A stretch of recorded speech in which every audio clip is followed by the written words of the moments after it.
So I wanted to take not a look at the gospel, but to actually have a look at this text from Daniel, which, as you can imagine, we only hear this the one time each year. Both texts have judges bringing forth a woman for judgment and condemning the woman to death by stoning.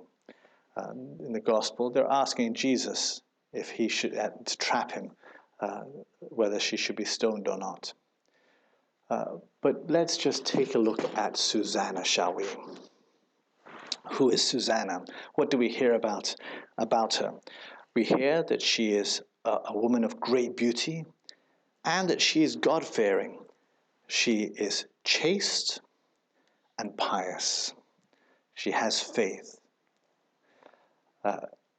These two judges, on the other hand, are completely the opposite.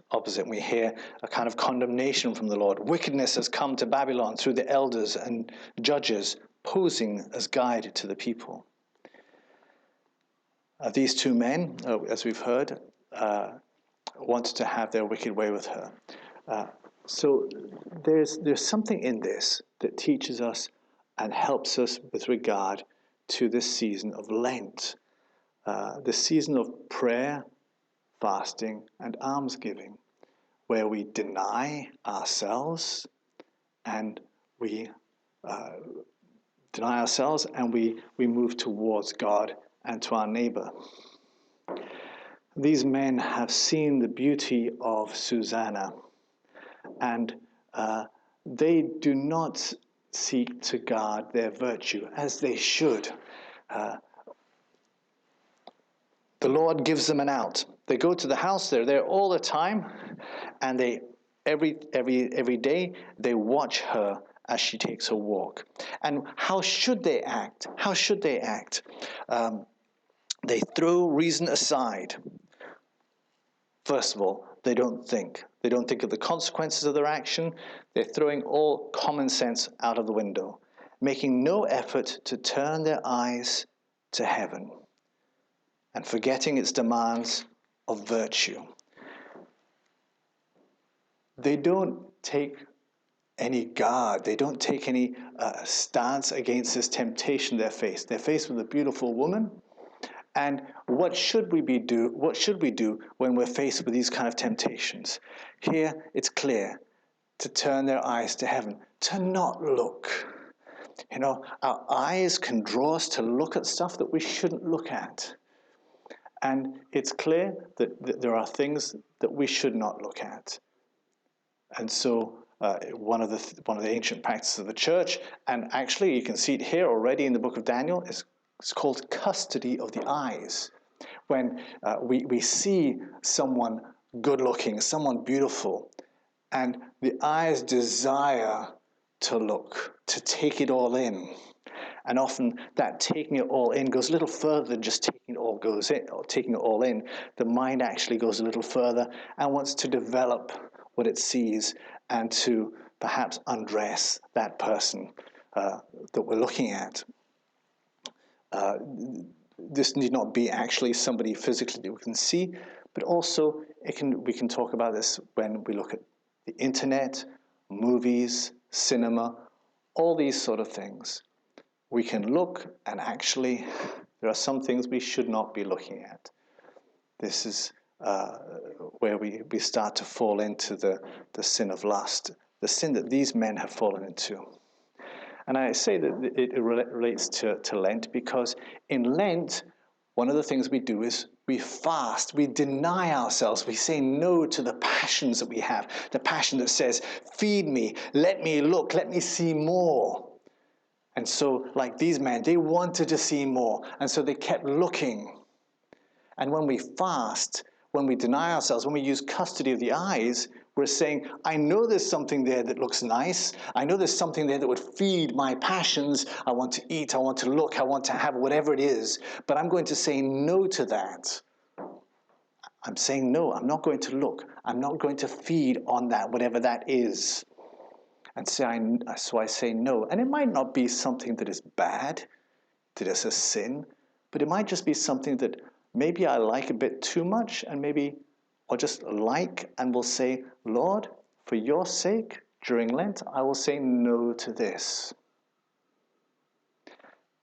And so we begin to build ourselves up. We begin to train ourselves for the battle.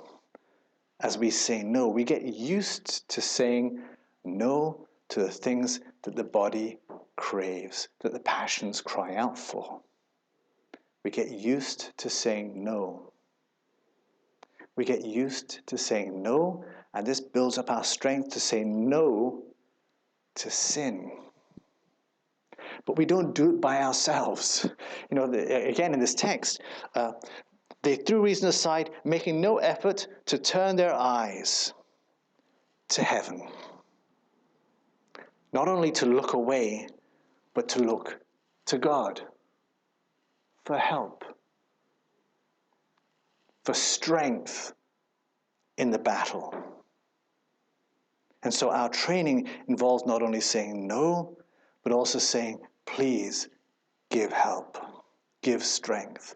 And as we practice saying no and practice saying yes and asking for that help from God, we grow in strength for the battle. And Susanna has already grown in strength. She has grown in power as she has lived this life of chastity, of virtue, of fear of the Lord, because she does not fear human beings. She does not fear what they think. She's willing to be, now let's see, what's the text say here?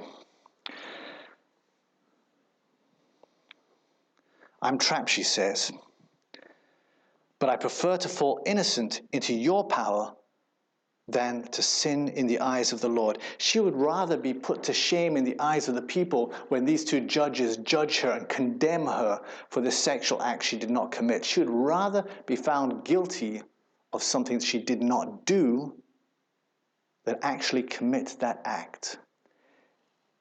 Our pride,